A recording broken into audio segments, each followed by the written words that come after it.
studio piąty element. Windy skrzypią, prawda, prosto z serca. Wieją zachodnie wiatry, wyją zdradliwe wiry. Ta gadka idzie stąd na rewiry. Wchodzi w labirynt bloków, pałaców królów, krainy mroku, kroków na bruku, drzew i staw kruków, wąskich cieśnin, bloków miejskich mózgów, napiętych myśli, cięci w mózgu, tych stosów marzeń, pokrytych kurzą gęstą warstwą. Takie właśnie jest to państwo. W nocy pijaństwo, moloch, co sypia mało, w ciągu błyszczy, a na kacu budzi żałość. Ja ma tą swoistą naleciałość, tą z pola walki butę, tą nostalgii nutę tu czuć. Ja wydeptaną ścieżką idę, gdzie obcy ludzie. Chciałbym uciec, ale sam nie mam dokąd, man.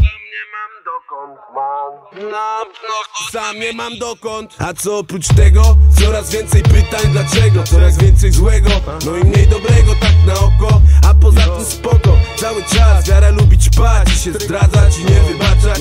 I nie lubi głośno mówić, bo to nie wypada. A jak pozdrawia sąsiada, to w myślach go obraża. Cały czas ludzie donoszą, innych sypią, windy skrzypią. Sen o raju okazał się lipą. Cały czas ludzie się sprzedają tanio, nie przyglądają się twarzą, tylko ubraniom. Paplają, lecz nic nie mówią, żyją ze złością. Gdy bogatsi ich goszczą, to im zazdroszczą. Cały czas, yo.